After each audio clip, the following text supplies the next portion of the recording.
Sanibonani molweni kuzo zonke nje indawo enibukeleni kuzo kuMzansi Afrika nje uphela. Niyayazi ke eSouth Africa siyahlangana ebuhlanti sikhuluma ngezinto ezi-affecta amadoda lapho sithi sukuma ndoda sakhe. Namhlanje siphinde sahlangana futhi ngoba zikhona ezinye izinto ezi-affecta umphakathi. Abosisi bethu nabobhuti bethu basabulawa kulomkhakha we-sex work in South Africa. Bekumachiwe kwayiwa koma-Pretoria, kumatshelwa i-Department of Justice njalo njalo. Kodwa izinto azishintshi futhi neParliament iyadiley ukuphasisa imithetho njalo njalo. Yiyo lonto sithi ke namhlanje ngake sihlangane futhi ke siza ukuthi sikuphi manje.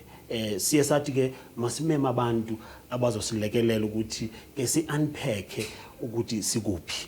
Sisikholi ngicela ukuqala ngawe. Sisikholi umuhle namhlanje sisiwami. Ngicela siqale ngawe sike sisho nje ukuthi how far ngoba besigcine kwi-March lapha kwi-Department of Justice. Okay, ngibonga kakhulu ukunikeza lithuba la namhlanje ukubuya futhi ngiphinde ngibekele show ngizochaza ukuthi sikuphi nendlela mayelana namalungelo ebesiwamatshela ngosuku besimatsha ngalo. Siyasamatsha sa ePitori kwi National Department of Justice sayo hand over i-memorandum of grievances ngezikhalazo futhi ezitholakala ezivezwa osisi esisebenza ngabo nesebenzisana nabo bakulomkhakha. After lapho i-response I think ithathe inyanga from kwindlu ka Department of Justice ukubuyela kithi ngegrievances asiyithumele and mayibuye inoshintsho kakhulu. Ushintsho likhona bafuna ukuthi sihlanganise ibhili kanye ne-regulations. I-regulations imigomo nemibandela ekufanele ibe khona ezochaza ukuthi into ye-sex work izohamba kanjani. Kodwa ke si-organization si-sector kusiphoxela kakhulu ukuthola i-response efana naleyo because kudala siyenza i-advocacy, kudala sinqonqoza kuyo yonke iminyango sifuna usizo and usizo silufunayo ukudemanda amalungelo because regardless ukuthi i-sex workers zenza umsebenzi imuni wonke umuntu unamalungelo as per i-constitution la South Africa. So kusiphoxile kakhulu ukuzwa ukuthi sekufanele manje siyenze imbandela nemigomo ukuthi kuzohamba kanjani. We have been doing this advocacy work for more than 20 years and siyadumaza kakhulu ukuthi government ima esitshela lokhu manje ukuthi kufuneka lokhu. Sifila thina siyi-sector ukuthi yinye ezindlela ugovernment azama ukuyenza ukuthi adelay i-process because kulonyaka ozayo after March kuzobe kuvotelwa futhi amanye ama-leader ukuthi abe phezulu and esiloku siyavota sizi-sex workers siyavota ukuthi sikwazi ukuthi nathi sivikeleke, sikwazi ukuthi njengoba sibeka abantu ukuthi babe abaholi bethu ukuthi sivikeleke basiprioritize. But we feel ukuthi ugovernment wethu ngathi usehlazweni u-embarrassed ukukhuluma nge-issue ye-sex work and iyenzeka ziningi inkinga ne-concerns umphakathi uzilethile ukuze siyenze lo msebenzi ube semthethweni. Lokho kuzosinikeza igunya South Africa ukuthi sikwazi ukubona ukuthi ubani ukuphi unemnyama ngakhi wenzani uvumelekile na ukuba kulo msebenzi. Ngiyabonga. Butmandla mangize kuwe ukuze ingabe ngathi ngibias nawe umuhle namhlanje. Ingabe ngathi ngikhetho sisi. Yini enza ukuthi mhlambe nigcizelele ekuthenini as iSANERELA nizoba ipart yale campaign and anizuyeka ningabefundisi. Yini mhlambe ephushayo and nina nibona ukuthi igap ikuphi? Ngicela ubingelele abantu baseSoweto phela uphume eSoweto bangalwa nawe if ngababili. Ngiyabingelela kakhulu ngibonga ukuthola lethuba onibulisayo uPastor Mandla Mndebele ohlala eZola eSoweto.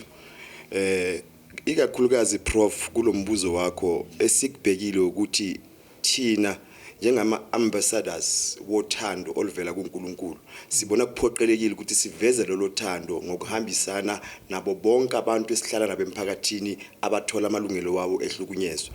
Kule simo sikuso ke kwamanje sitholile ukuthi odadewethu nabafowethu abaku-industry ye-sex work bayahlukumezeka and thina ke umsebenzi wethu akubona ukujaja kodwa umsebenzi wethu ukuthi ama-sex workers bangabafowethu bangabodadewethu bangabazali bethu bangamamember wamasonto wethu. So sibona kufanelekile ukuthi asiwagqugquzele amasonto abaholi bezenkolo ukuthi nayindaba yokuphakamisa amalungelo wabantwana bethu abahlukunyezwayo imihla namalanga babe bazizamela impilo ngaphandle kokuphula inoma umuphi umthetho abanye abantu abaqabanga ukuthi bayawuphula. Ngiyabonga.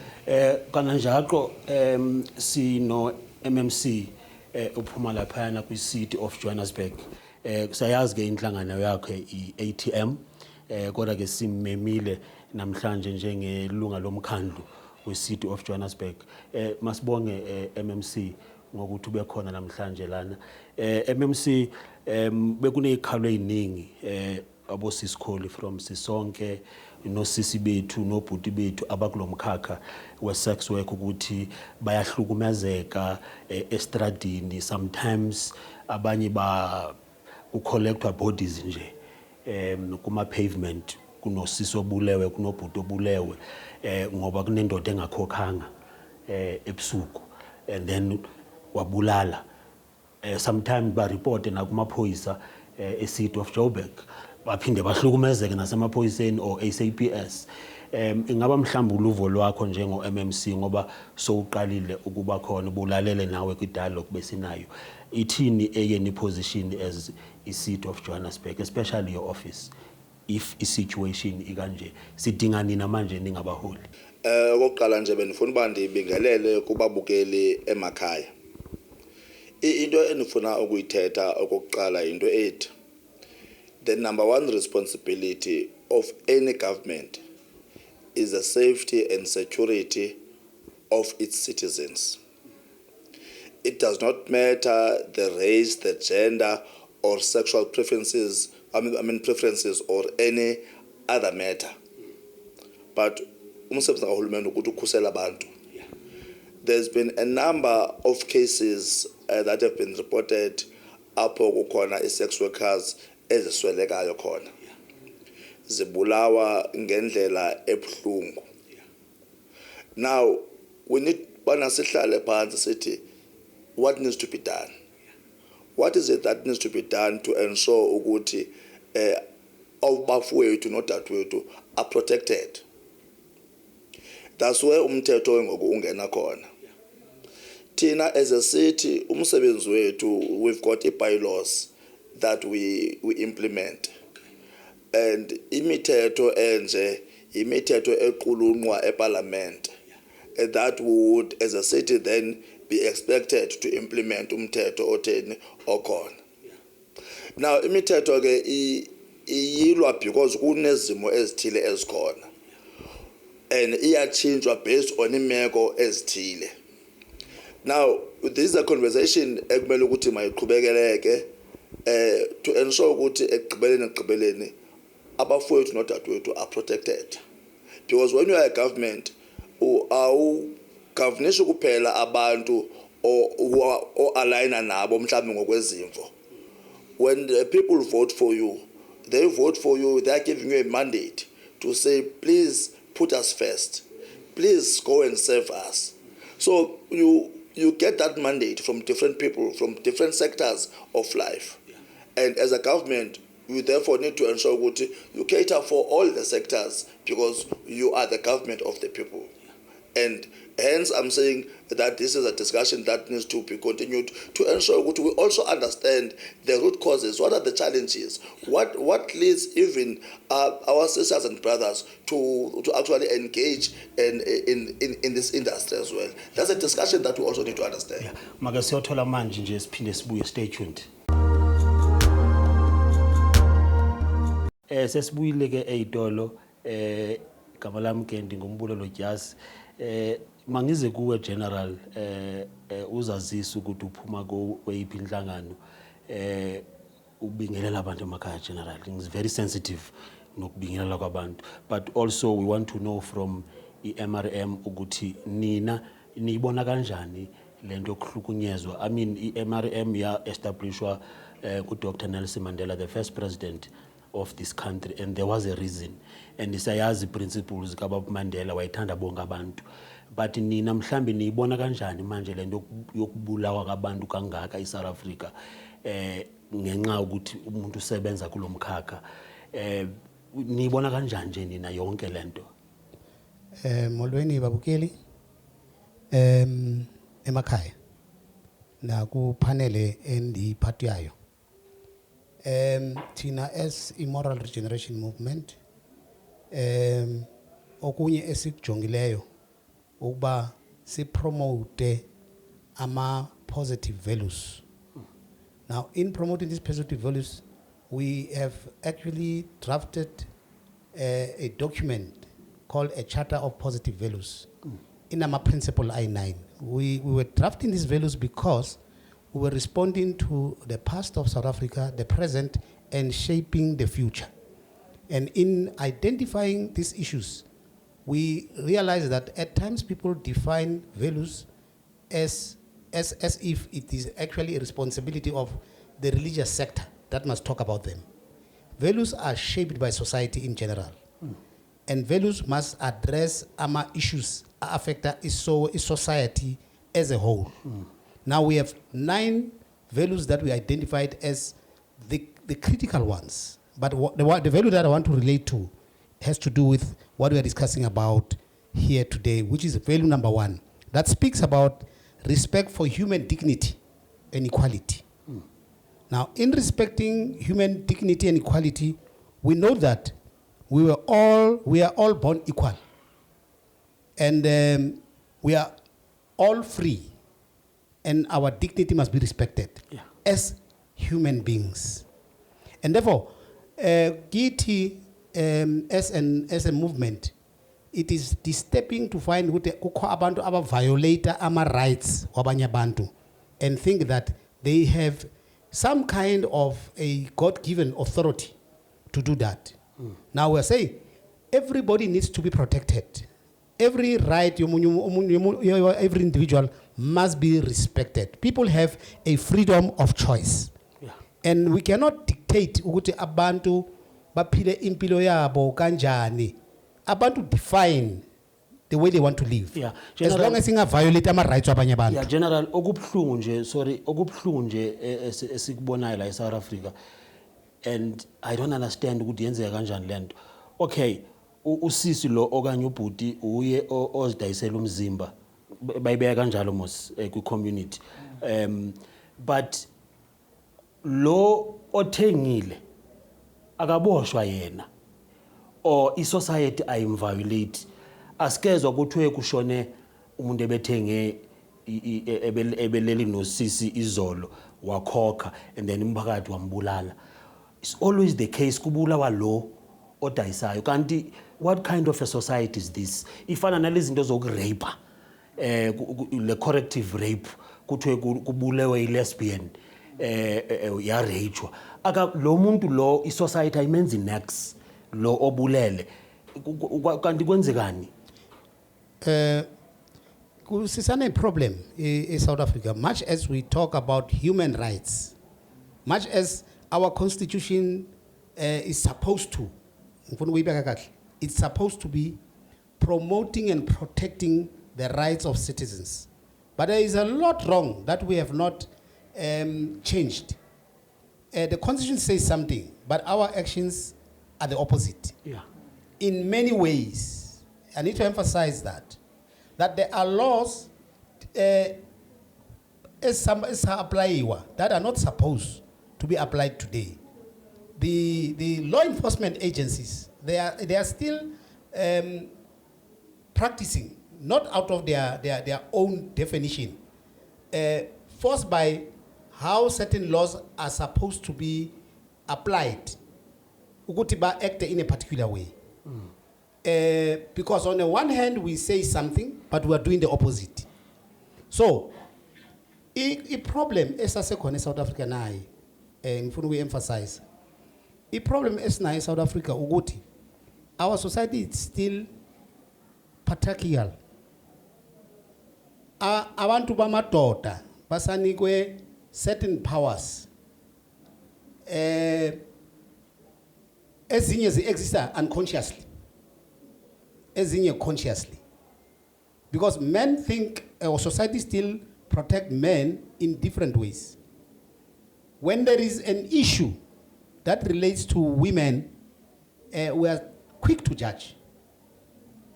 That's the reality ekhona khona manje. It is always the women who must take the punch. But the males who are part of the act, Bonari go scot-free. That it's not limited to only between Abantu, because Labantu, nobody forces them to go there. You voluntarily go. However, what happens when the law is applied? It is the woman who's criminalized. But a male partner who is involved in the act is left scot-free. What 1 minute nje ucabanga ukuthi yini lenza ukuthi kube ne biasness ekangaka ku society? I think uzamile ukuyisho Chaplain earlier on, but it's socialization, our social upbringing, indlela esikhulise ngayo yenze ukuthi singaboni ngale kwaloko esikuku manje. Ingakho yonke into yenzakalayo isa favor only one group of our society. So we need to teach our people to learn to unlearn some of the things that when we grow up we thought were correct, and yet in this modern lifestyle they are no longer relevant. Kuyashisa la studio makasambe siyothola amanzi masibuya ngifuna ukukhuluma no MMC ngama bylaws nendlela mhlamba amaphoyisa aziphatha ngayo kulomkhakha no Sisonke Kholi naka asho nje itori abake bazi collect njalo njalo. Stay tuned. Sibuyile ke itolo ngicela Sisonke Kholi mhlambe ukusho ukuthi eziphi izinto ezinye nihlangabezana nazo o amalungu enhlangano yakho asihlangabezana nazo njengoba bekulomkhakha nje? Thank you so much, Prof, for the question. Firstly, ngiyathanda ukuemphasize ukuthi organization it was formed in 2003 to date still exists. We work with adult sex workers 18 years and above. Of age, we are total against human trafficking, total against gender-based violence, total against criminalization, total against underage exploitation, which is why as an organization we do the advocating for the adult sex work to be decriminalized so that we can be able to monitor. When I was responding earlier, I did mention that it is important that the country decriminalized sex work in South Africa so that we can be able to be in charge of the industry. Siyazi ukuthi ubani umekwe ipikona, ubani usebenzela kuyiphi protele, ubani usebenza online iminyaka ingakanani, because it is important for an organization. Sazi ukuthi abantu asebenza nabo ba 18 years and above of age. So sorry uzange ukuthi ngakubuza lento bese ikhulume ngale. Yini difference between passport girls and sex work? So the passport girls, I think they were trending in the time of most of the government. That's what we're informed.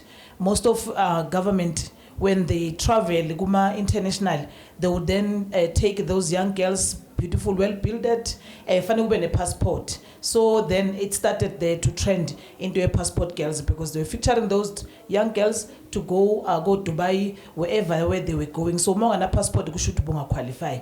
A passport. But the difference between passport girls and sex work are exchanging the sexual intercourse with money. And then the passport girls are going with the rich people, famous people, any government person maybe on a mali, so faneka benalo passport azokwazi traveler ahambe zonke lezo indawo ezinhle bamfeaturing umama ekhayishiwe endlini. So the good thing about the sex workers is that they are entitled to negotiate safer sex. The passport girls do not have entitled to negotiate safer sex because if you get to buy uthengele 22-inch enwele uyahamba uyothengelwa iGucci bag, uyahamba uyothengelwa into ezininzi ezi-expensive, materialistics ezi-expensive. So ngaleyo ndlela akanayo i-advantage to negotiate safer sex because all these fancy stuff has been bought for low muntu. Kwi-sex work industry, strictly business, you render services, you pay for it, even noma ungabona emoli ngomso akho umuntu ozakubuza ukuthi khanga ubuye namhlanje intoni ungabuyanga. So i-passport girls that's human trafficking. It's sexual intercourse, I'll put it that way. It is sexual intercourse, transactional, sorry. It is a transactional sex because lapana in negotiation of safer sex practice, it's not guaranteed. Because uhamba nalo muntu as a boyfriend, act a sort of boyfriend, but kahle uyiblessa lo muntu kuwe. So ngalo ndlela ke i-sex workers are the one and the main people that are able to practice a safer sex practice, but not the passport girls. Yeah. Okay, so phinde sibuye MMC mhlambe if mhlambe unganelizwi or unganezwi oliphosa mhlambe kuma law enforcement agencies mhlambe ungathini kubona mabebona kunosisi ohlukunyezwayo estradini yiphi role emabayidlale mababopha usisi or bababopha bababili yiphi irole funeka idlale because ukhulumile eqala wathi uhulumeni is about protection of citizens. Ndiyabulela. Okokuqala i-law enforcement agencies umsebenzi wazo is to ensure that there is law and order. Now ukubulawa kwabantu nokuhlukunyezwa kwabantu, it means apho there's no law and order. So whoever is a perpetrator kufanele athweni abanjwa. It does not matter ubana ubulele bani, it does not matter ubana ubehlukumeza bani, but the fact that lo muntu wenza into that is against the law kumele ukuthi atheni abe uzawubanjwa. Now it's not right then ukuthi kuthiwe kuzawubanjwa the sex worker ayekwe law atheni alele naye. Uba ngaba ku-apply umthetho ma-apply ngendlela enjani enye efanayo. And also I also want to stress this so that we get to understand ukuthi at times abantu aba bangena in this industry not because bayafuna, but bangena kule industry because of other socio-economical challenges abasebenzana abahlangabezana nazo, that is be it poverty, unemployment and lack of access to resources. And lando yenza ubana abantu but as a last resort babona ukuthi sintoni singayenza ukuze sithini sibe siyaphila. Now whilst you are addressing this issue, you need to ensure that there's protection. One, you need to ensure that at the same time you address the other issues that trigger or that lead to the situation that we are in. That is, in terms of employment, if we ensure that as a government we create enough employment opportunities for abantu bonke, kungabikho umuntu ohlalayo alambe abe engumhlali wapi wa South Africa okanye wapi wase Johannesburg, then we'll then be able to understand ukuthi kwenzeka ntoni kahle, what leads to abantu bana bangene into this industry. So there's a research that we still need to also do, but whilst we're busy with that, protection yabo should be there. Yeah. Kunenye mhlambe before siyayitolo sizo conclude lo hlelo lwethu, kunenye perception again ukuthi sex workers by infect abantu, kunesinye story bengengasizwa la kwi dialogue. Ungakusithathe nje through that. Thank you so much for the question, and I'm glad that you've raised this question. In every, like, people always, the South African people specifically, always try to find something to use as a blame. When you're talking about sex workers, people are talking about HIV. And I think in my response earlier, I did say that the sex workers are the safer sex expert. Sex workers do know the priority of using a condom. We're not living in the patriarchy, apartheid law at that time, because I always ask myself that 1957 criminalization was implemented. 2007, by the way, they've amended the law where the buyer is also a criminal.